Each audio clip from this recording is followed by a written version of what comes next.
الله الرحمن الرحيم. قال الله تبارك وتعالى في القرآن المجيد والفرقان الحميد. بسم الله الرحمن الرحيم. قل إن كنتم تحبون الله فاتبعوني يحببكم الله. صدق الله العظيم. بسم الله الرحمن الرحيم. رب اشرح لي صدري ويسر لي أمري واحلل عقدة من لساني يفقهوا قولي. رب يسر ولا تعسر وتمم بالخير وبك نستعين يا فتاح. ربي زدني علما ربي زدني علما ربي زدني علما. سبحان ربك رب العزة عما يصفون وسلام على المرسلين والحمد للہ رب العالمین. محترم حضرات، جیسے کہ پچھلی جمعہ میں آپ نے یہ سنا تھا کہ اگر کوئی بندہ اللہ سے محبت کرنا چاہتا ہے تو اللہ تعالیٰ نے ایک ضابطہ بنا دیا کہ جو بندہ اللہ تعالیٰ سے محبت کرنا چاہتا ہے وہ رسول اللہ صلی اللہ علیہ وسلم سے محبت کرے. اگر کوئی بندہ محمد رسول اللہ صلی اللہ علیہ وسلم سے محبت کرتا ہے تو اللہ تعالیٰ اس بندے سے محبت کرتے ہیں.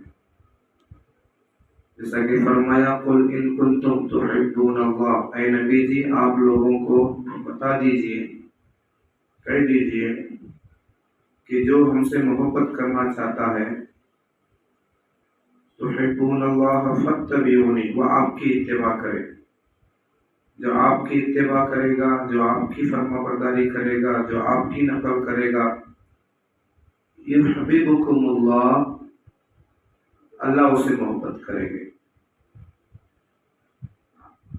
اب دیکھیں آپ صلی اللہ علیہ وسلم کی اتباع، آپ صلی اللہ علیہ وسلم سے محبت کا کیا مطلب ہے. جیسی زندگی آپ صلی اللہ علیہ وآلہ وسلم نے دنیا میں گزاری ہے اور قیامت تک کے آنے والے لوگوں کے لیے بتایا ہے کہ اگر آپ میری طرح زندگی گزارو گے، میرے بتائے ہوئے حکموں پر زندگی گزارو گے تو کامیاب ہوگی. تو قیامت تک کے آنے والے انسانوں کے لیے ہمارے نبی حضور پاک صلی اللہ علیہ وسلم کی زندگی نمونہ، آئیڈیل اور ایک ماڈل ہے. جب کوئی بندہ یا بندی دنیا میں کسی بھی کونے میں رہنے والا حضور پاک صلی اللہ علیہ وسلم کی نقل کرتا ہے اور اپنی زندگی کو رسول اللہ صلی اللہ علیہ وسلم کی زندگی سے ملاتا ہے، ان کے طریقوں پر عمل کرتا ہے، تو یقیناً اللہ تعالی اس بندے کو دنیا میں بھی کامیاب کریں گے اور آخرت میں بھی کامیاب کریں گے. جیسا کہ آپ نے دیکھا ہے کہ جہاں کہیں بھی اللہ کا نام آتا ہے وہاں یقیناً رسول اللہ صلی اللہ علیہ وسلم کا نام آتا ہے. یہ اس بات کی دلیل ہے، یہ اس بات کی گواہی ہے کہ جو بندہ لا الہ الا اللہ پڑھتا ہے اور محمد رسول اللہ نہیں پڑھتا تو اس کا ایمان مکمل نہیں ہے، ادھورا ہے. آپ کہیں پر بھی دیکھو جہاں اللہ کا نام آتا ہے وہاں محمد رسول اللہ کا ذکر ہوتا ہی ہوتا ہے، ورنہ وہ اللہ کا ذکر ادھورا ہے. اللہ کا ذکر ادھورا ہے جہاں پر رسول اللہ صلی اللہ علیہ وسلم کا ذکر نہ ہو.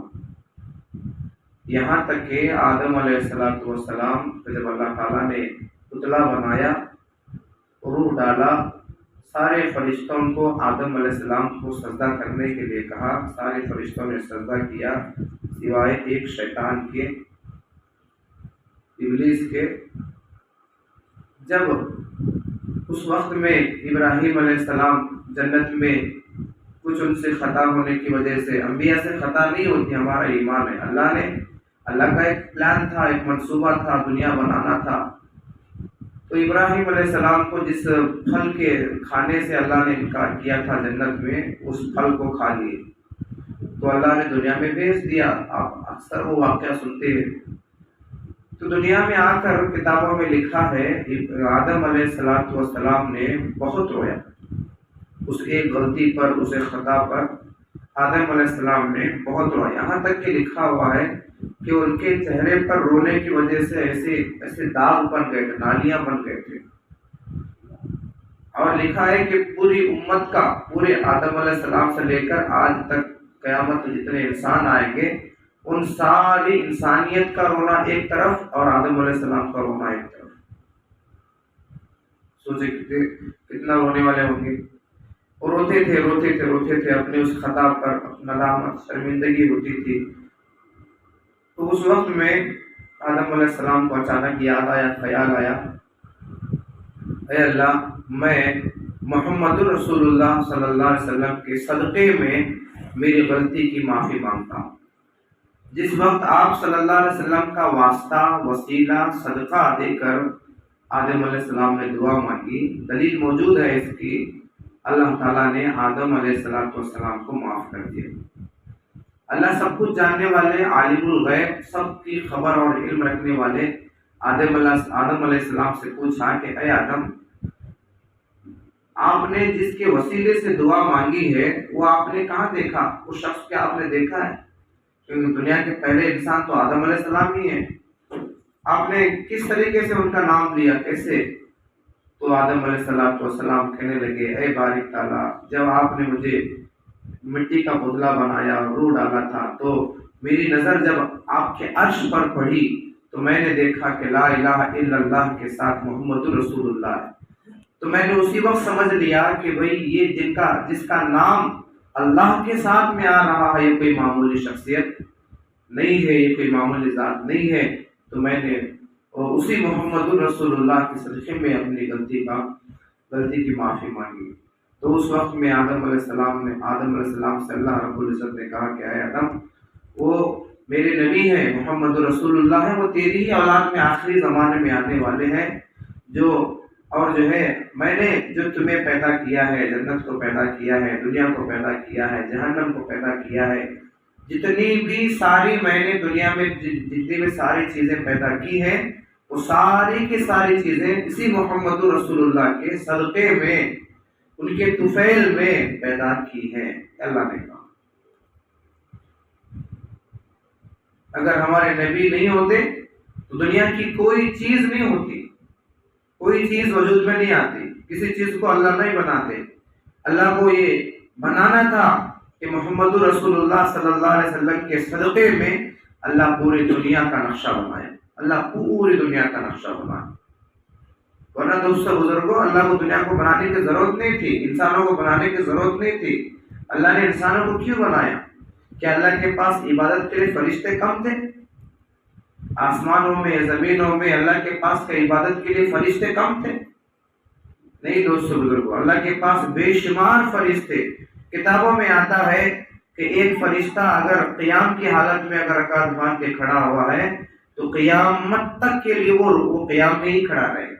ایسی عبادت کرنے والے فرشتے اللہ کے پاس موجود ہیں، لیکن ہماری کیا ضرورت تھی اللہ کو بنانے کی؟ کوئی فرشتہ رکوع کی حالت میں کھڑا ہے، رکوع میں ہے، تو قیامت تک کے لیے وہ رکوع میں ہے۔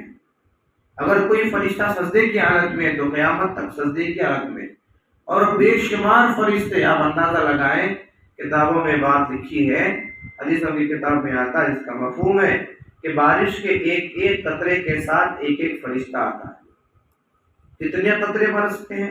کوئی آج تک گنتی کیے؟ کوئی کاؤنٹنگ کیے؟ اب اندازہ لگائیں اللہ کے پاس اللہ کی عبادت کے لیے کتنے فرشتے ہوں گے، کتنے فرشتے ہوں گے۔ اللہ کو ہماری کیا ضرورت تھی؟ اللہ دیکھنا چاہتے ہیں۔ اللہ سورہ ملک میں فرماتے ہیں، تبارک الذی بیدہ الملک وہو علی کل شیء قدیر الذی خلق الموت والحیاۃ لیبلوکم ایکم احسن عملا۔ اللہ دیکھنا چاہتے، اللہ فرماتے ہیں کہ میں نے زندگی اور موت تمہیں اس لیے دی ہے، اور اس کے درمیان کی زندگی ہم نے تمہیں اس لیے دی ہے کہ ہم دیکھنا چاہتے ہیں کہ تم میں سے کون اچھے اعمال کر کے آتا ہے اور کون برے اعمال کر کے آتا ہے۔ اللہ دیکھنا چاہتے ہیں۔ اللہ نے زندگی دوستو بزرگوں ہمیں ایسے ہی نہیں دی۔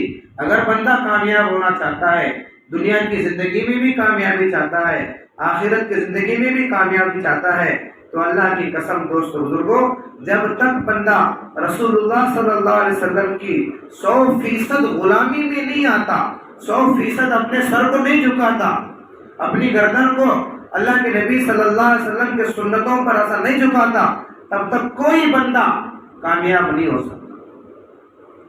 ایک ایک سنت کو اپنی زندگی میں لانا ہے دوستوں بزرگوں۔ آج ہم نے جو ہے حقیر سمجھا سنتوں کو، نعوذ باللہ۔ آج ہم نے سنتوں کو سنتیں سمجھ کر چھوڑ دی۔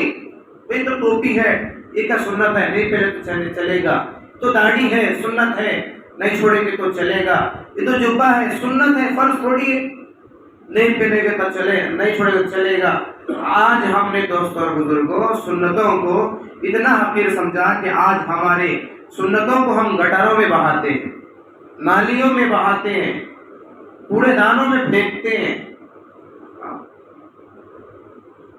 جب تک دوستوں بزرگوں کوئی بندہ کامیابی کی سیڑھی پر چڑھ نہیں سکتا، جب تک کہ وہ 100% رسول اللہ صلی اللہ علیہ وسلم کے نورانی اور پاکیزہ طریقوں پر نہیں آ سکتا، تب تک کوئی بندہ کامیاب نہیں ہو سکتا۔ سنتیں مطلب صرف یہی نہیں تو جسم پہ دیکھتے داڑھی، ٹوپی، پگڑی، امامہ، جبہ، یہ نہیں، بلکہ زندگی کے ہر شعبے میں، زندگی کے ہر لمحے میں، زندگی کے ہر گھڑی میں ہمیں اس بات کو غور کرنا ہے، سوچنا ہے، اس بات کی تحقیق کرنا ہے کہ بھئی یہ جو میں عمل کر رہا ہوں اسے میرے نبی نے کس طرح کیا تھا۔ کھانا کھا رہا ہوں، میرے نبی نے کھانا کس طرح کھایا تھا، اب اس طریقے کو معلوم کر کے عمل کرنا، یہ سنت ہے، یہ دین ہے۔ اور جتنا کھانا کھائیں گے، جتنی دیر کھانا کھائیں گے، وہ سارا وقت اور وہ سارا اناج ہمارے ثواب میں لکھا جائے گا۔ یہاں تک کہ کتابوں میں بات ملتی ہے دوستوں بزرگوں، آدمی اپنی ضرورت کے لیے پیشاب اور پاخانے کو جاتا ہے، اپنی ضرورت کو پورا کرنے، اپنی حاجت کو پورا کرنے کے لیے جاتا ہے، تو یہاں تک کہ اس کا پیخانہ اور پیشاب کو اس پر بھی ثواب ملتا ہے۔ اگر سنت طریقے پر گئے جائیں گے تو سر ڈھانپ کو جانا ہے، دایاں یہ بایاں پیر رکھ کر جانا ہے، دعا پڑھ کر جانا ہے، دنیاوی باتیں نہیں کرنا ہے، اس طریقے سے بیت الخلا بھی جا رہے ہیں، تو اللہ تعالیٰ یہ نبی کی ادا اتنی پسند آئی کہ اس نبی کے ادا کو پورا کرنے پر اللہ ثواب لکھتے ہیں، ثواب لکھتے ہیں۔ استنجا کرنے پر بھی اللہ ثواب لکھتے ہیں، کیوں؟ کیونکہ اللہ کے نبی کی ہر ادا کو، اللہ کے نبی کی ہر ادا اللہ پسند کرتے ہیں، اللہ کو پسند ہے، اللہ کو محبوب ہے۔ اور جو بندہ حضور پاک صلی اللہ علیہ وسلم کی ایک ایک ادا کی نقل کرتا ہے، اللہ اس بندے سے بھی محبت کرتے ہیں۔ حدیث پاک میں آتا ہے کہ جو بندہ سنتوں پر چلتا ہے تو دو فائدے، ایک تو وہ بندہ اللہ کے قریب ہوتا ہے، اللہ اسے اپنا بنا لیتا ہے، دوسرا فائدہ یہ ہے کہ اللہ اس بندے کو سنتوں پر عمل کرنے کی وجہ سے اللہ اس کے سارے گناہوں کو معاف کر دیتا ہے۔ کیا مشکل ہے بھائی، کیا مشکل؟ ٹھہر کر پیشاب کرنے سے اللہ کے نبی نے منع کیا کہ ٹھہر کر پیشاب مت کرو، سنت یہ ہے کہ بیٹھ کر فارغ ہو، بیٹھ کر پیشاب کریں۔ آج سائنس 1400 سال کے بعد آج تحقیق کر کے بتا رہی ہے ٹھہر کر پیشاب کرنے سے بے شمار نقصانات ہیں، بے شمار نقصانات، بڑے بڑے بیماریوں کا آنے کا ذریعہ بنتا ہے۔ اور یہ بات آپ لکھ کر رکھ لیں، جو بندہ ٹھہر کر پیشاب کرتا ہے اس کا پیشاب کبھی صاف نہیں ہوتا، 2-4 قطرے اس کے اندر گر جاتے ہیں پاجامہ میں، صاف نہیں ہوتا۔ اب آزما کر دیکھ لیں، ٹھہر کر پیشاب کرنے سے پیشاب صاف نہیں ہوتا۔ آج 1450 سال کے بعد حضور پاک صلی اللہ علیہ وسلم کی سنت کو زندہ کرنے کے لیے جو ہے غیر یہ حکم دے رہے ہیں، حکم دے رہے ہیں۔ وضو میں ایک سنت ہے، جب بندہ وضو کرتا ہے سر کا مسح کرتا ہے، کانوں کا مسح کرتا ہے، گردن کا مسح کرتا ہے۔ ایک کارگزاری میں بات آئی کہ ایک جو ہے ایک مسلمان وضو کر رہا تھا، اب وضو کر کے سر پر ہاتھ پھیرا، مسح کیا، کانوں کا مسح کیا، پھر گردن کا ایسے مسح کیا۔ دوسرے ملک کی بات ہے، تو وہ ایک ڈاکٹر سامنے سے گزر رہا تھا جو مینٹل ہاسپٹل میں بہت بڑا ڈاکٹر تھا اور بہت تجربے کار تھا. اس نے پوچھا کہ آپ نے جو ابھی ابھی کیا یہ کیوں کیا, کیا وجہ اس کی کرنے کی؟ تو اس مسلمان نے کہا کہ بھئی اس کی وجہ کیا ہے ہمیں تو معلوم نہیں ہے, لیکن یہ ہمارے نبی کی سنت ہے. ہم نماز پڑھنے سے پہلے پاکی حاصل کرتے ہیں, اسے وضو کہتے ہیں, اور اس وضو میں یہ ایک رکن ہے کہ وضو کا ایک رکن ہے کہ ہم پورے سر کا مسح کرتے ہیں, کانوں کا مسح کرتے ہیں اور گردن کا مسح کرتے ہیں. تو وہ ڈاکٹر اس بات کو بولنے پر مجبور ہوا کہ بھئی یہ تو بہت فائدہ مند چیز ہے, بہت فائدہ مند چیز ہے. تو اس مسلمان نے پوچھا کہ آپ کیسے کہتے ہیں؟ تو وہ ڈاکٹر کہنے لگا کہ میں ڈاکٹر ہوں اور میں پاگل خانے میں رہتا ہوں, پاگلوں کا ڈاکٹر ہوں. تو میری تحقیق ہے, میری زندگی اس پہ گزر گئی کہ آدمی کے اگر روزانہ 4 سے 5 مرتبہ اگر اس کی یہ گردن کے اوپر جو ایک مین نس ہے سر کے دماغ کی, اگر وہ خشک, اگر وہ کچی ہوتی رہے تو انسان کبھی پاگل نہیں ہوتا. وہ بھیگتے رہنا, اسے کچی کرتے رہنا, یہ ہماری تحقیق ہے, یہ ہمارا کئی سالوں کا تجربہ ہے, وہ ڈاکٹر کہتا ہے. تو اس نے کہا کہ آپ ایسے دن میں کتنے مرتبہ کرتے ہیں؟ تو اس مسلمان نے کہا کہ ہم فرض نمازوں کے لیے کم از کم 5 مرتبہ ہم وضو کرتے ہیں اور 5 مرتبہ ہم جو ہے گردن کا مسح کرتے ہیں. تو اس نے یہ لکھ کر دیا کہ آپ لوگ پاگل نہیں ہو سکتے, کیونکہ اس کی جو مین جو رگ ہوتی ہے, جو نس ہوتی ہے, اسے بار بار بھگانے کی وجہ سے, کچا کرنے کی وجہ سے انسان کبھی پاگل نہیں ہوتا. تو بتائیں دوست بزرگوں, سنتوں کو اپنانے سے فائدہ ہمارا ہے یا کہ نبی کا فائدہ ہے؟ ہمارا فائدہ ہے. اللہ کے نبی نے بیٹھ کر پانی پینے کے لیے کہا. سائنس کی تحقیق ہوئی, جدید دور میں سائنس نے تحقیق کیا تو معلوم ہوا کہ ٹھہر کر پانی پینے سے پانی جو ہے وہ ڈائریکٹ جو ہے کڈنی کے اوپر پڑتا ہے اور کڈنیاں فیل ہونے کا اندیشہ ہے, گردے بیمار ہونے کا اندیشہ ہے, بے شمار نقصانات ہیں. تو اللہ کے نبی صلی اللہ علیہ وسلم نے جو زندگی میں عمل کرنے کے جو طریقے بتائے دوست بزرگوں, اس میں ہمارا ہی فائدہ ہے, ہمارا ہی فائدہ ہے. ایک تو ہمارا ذاتی فائدہ ہے, اور دوسرا یہ ہے کہ اللہ کے نبی کے سنتوں پر عمل کرنے کی وجہ سے اللہ تعالیٰ اس بندے سے محبت کرتے ہیں. اللہ نے کہا کہ جو بندہ آپ کی اتباع کرے گا, آپ کی غلامی کرے گا, آپ کے سنتوں پر عمل کرے گا, ہم اس سے محبت کریں گے.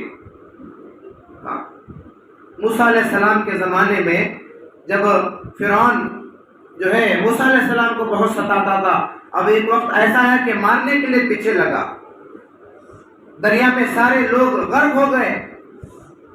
موسیٰ علیہ السلام کی قوم اور موسیٰ علیہ السلام پار ہو گئے, فرعون اور اس کا پورا لشکر دریا میں غرق ہو گیا. موسیٰ علیہ السلام کو ستانے کے لیے فرعون نے ہو بہو ایک سیم نقل جو ہے ایک موسیٰ علیہ السلام جیسا ایک آدمی کو بنایا تھا, جیسا موسیٰ علیہ السلام کا حلیہ تھا, جیسا لباس تھا, جیسا وہ عصا لے کر چلتے تھے, جیسی وہ بات کرتے تھے. وہ موسیٰ علیہ السلام جب لوگوں کو دعوت دینے جاتے تھے تو وہ آدمی پیچھے جا کر جو ہے ان کی نقل کرتا تھا, ستاتا تھا.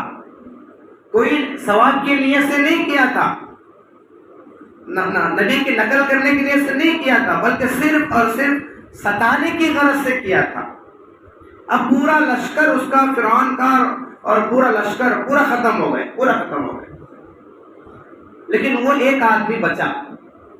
موسیٰ علیہ السلام نے دیکھا کہ سب ختم ہو گئے, لیکن وہ آدمی بچا ہے جس سے سب سے زیادہ تکلیف پہنچی تھی موسیٰ علیہ السلام. اللہ کے سامنے کہا کہ اے اللہ, اسی کے ذریعے سے تو مجھے بہت تکلیف پہنچی ہے, آپ نے اسے کیوں بچا لیا؟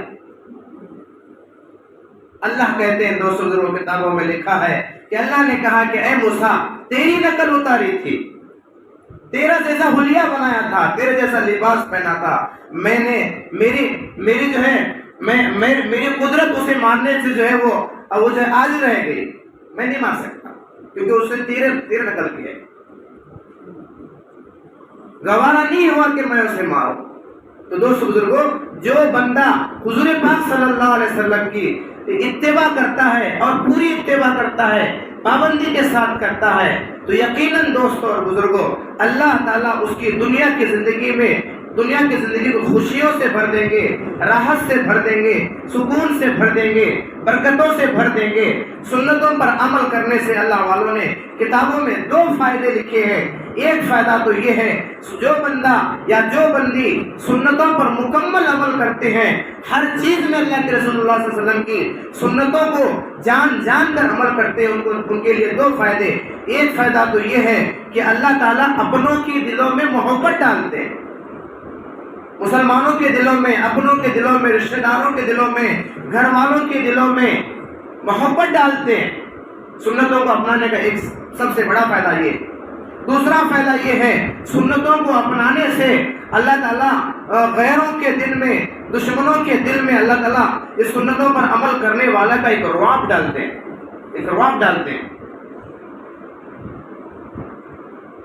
تو بزرگوں، دنیا میں اگر ہم کامیابی چاہتے ہیں اور 100% کامیابی چاہتے ہیں اور آخرت میں بھی کامیابی چاہتے ہیں، اور ہم یہ چاہتے ہیں کہ اللہ ہم سے محبت کرے، ہم سب اللہ سے محبت کر دیں، لیکن ہم یہ چاہتے ہیں کہ اللہ ہم سے محبت کرے، تو یقینی بات ہے، ضروری بات ہے دوستوں بزرگوں کہ ہم رسول اللہ صلی اللہ علیہ وسلم کی 100% اتباع کرنے والے بنے، 100% نبی صلی اللہ علیہ وسلم کی سنتوں کی پیروی کرنے والے بنے، 100% نبی صلی اللہ علیہ وسلم کی زندگی سے ہماری زندگی میل کھانے والے بنے، تو یقیناً اللہ تعالیٰ اس بندے سے محبت کرے گے۔ آج ہم نے کیا ہوا دوستوں بزرگوں، سنت چھوڑ کر ہم نے جو ہے سنت کو سنت سمجھ کے چھوڑ دیا۔ یہ تو سنت ہے، فرض تھوڑی ہے، یہ کہاں ہے، یہ وہ کہاں ہے، یہ کہاں ہے، ہم اس میں پڑ گئے۔ ہم نہیں دیکھتے کہ اللہ کے نبی کی سنت ہے اور صحابہ کرام کے دلوں میں اتنی عظمت تھی۔